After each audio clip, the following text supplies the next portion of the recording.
Hi guys! Andito tayo ngayon sa Santo Cristo Street, Divisoria, Manila. Ito, ang bungad lang to ng recto na daanan ng mga jeep. Yan o, harap ng may Jollibee dyan. Ito, pagpasok nyo ng Santo Cristo Street, bungad na bungad to, nasa bandang kaliwa. Ito, bilihan ng mga crackers at iba-ibang klase mga paninda. Mga chips, mga biscuit. Dito lang guys yan, no?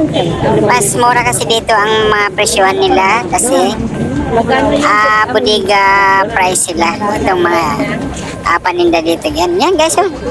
Iba-ibang klaseng mga biscuit, mga big oven. Ayan, no? May mili lang kayo dyan. Ito, pwede ito pang tinda. Ito magkano? Ang mga nandito sa mga naka-display. Yan, no? Ito mga mabili to sa ating mga kabayan, mga ganyan. Yan. Yung mga ganyan mga paninda ng mga kutkutin ay napakabili sa ating mga kabayan. Saka hindi ito mga hindi naman ito mga kamahalan mga presyo ng mga ganyan. Yan, pwede yung re-repakin, kagaya ng mga biscuit, pwede mo rin re-repakin yan. Pwede rin hindi na yung mga ganyan isang kung anong balot ang ating bibilhin. Ito ang diretso ito papuntang Divisoria Mall. Nasa loob ito ng mga building guys. Yung kabila nito yung kalsada, ito nasa loob ito, may mga pwesto din yan, no? Nilalakad natin ito papunta sa Divisoria Mall. Yan o, mga paninda din yan. Yung mga lahat ng mga dinadaanan natin. Pwede rin natin bilhin dyan. Yan o, mga paninda. Mamimili lang tayo kung anong mga paninda ang gusto natin dyan. Mga school supply o mga pagkain. Andito lang yan sa Santo Cristo Street. Ayan guys, oh. Mga gamit pang bahay. Kompleto dito. Ayan, lalakarin natin. Ang tagos natin nito, Divisoria Mall. Ayan guys, oh, dadanan lang natin yan.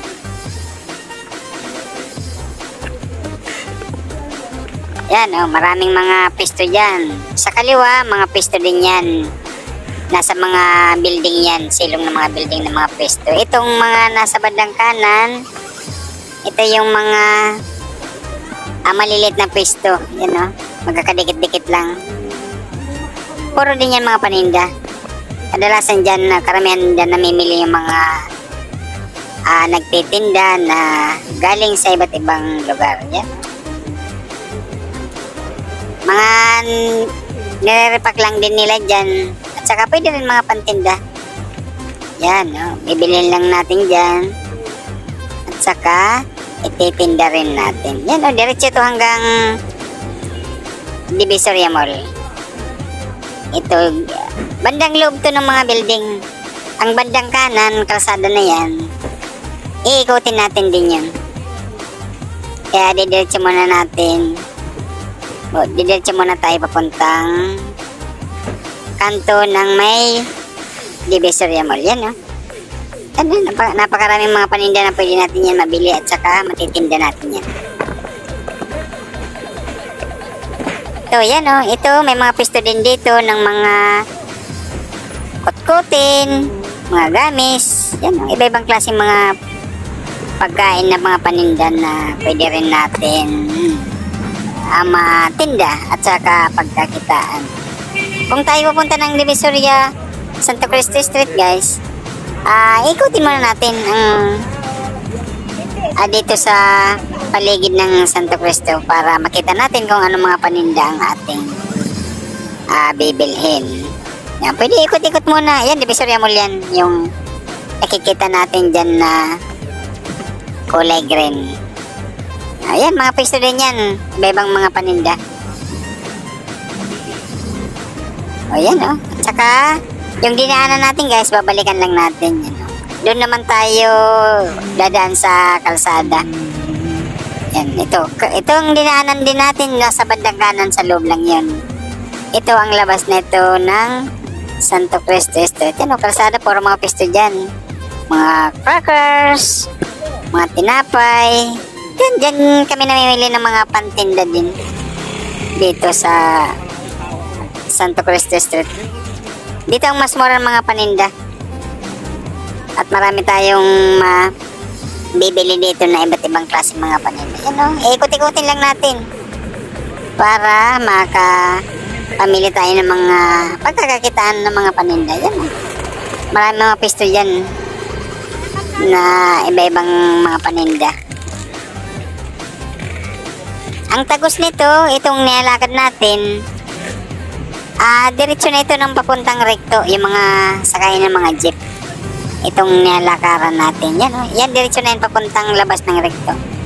Doon ang mga jeep. Papuntang Cubao, papuntang Isitan, doon. Ito guys, dito ko namimili yan. Dito kami namimili ng mga pangtinda. Guys, ang pinagbibilan namin ng mga kutkutin, dyan sa may Metrobank. May pisto dyan ng mga mani, mga sampalo, mga dilis. Dyan yung pisto ng sa may Metrobank, may pisto dyan na mas pinakamurang mga kutkutin. Kasi bodega price kanilang mga paninda. Yan, diretso lang yan. Yan. Kami namimili ng mga kutkutin na pangtinda na mas mura. Dito yan, yung pisto na yan. Katabi lang ng Metrobank. Yan ang pisto na yan na mas mura ang paninda. Pagkatapos natin mamili, pagod na tayo o nagugutom na tayo. Meron dito malapit lang sa Metrobank, meron dito kainan yan, no? Sa katabi ng mga nagtitinda ng mga kaldero. Yan, diyan kami kumakain pagka nagpupunta dito ng Divisoria. Yan, katabi lang yan ng mga nagtitinda ng mga kaldero. Yan, mga pinggan. Maraming mga ulam dito na mura at saka masasarap pa ang luto nila dito. Yan, yan lang, pwede tayo kumain dyan. May mga upuan din yan. Nandito sa, yan katabi lang yan ang kainan yan. Kung mapunta tayo ng Divisoria, punta lang tayo dito Santo Cristo Street at saka kain dito sa may malapit sa mga kaldero. Guys, nagpapasalamat ako sa lahat ng mga subscribers at nanonood sa mga video Mr. Gunny Republic Channel. Thank you guys. Pakipindot po ang subscribe. Thank you.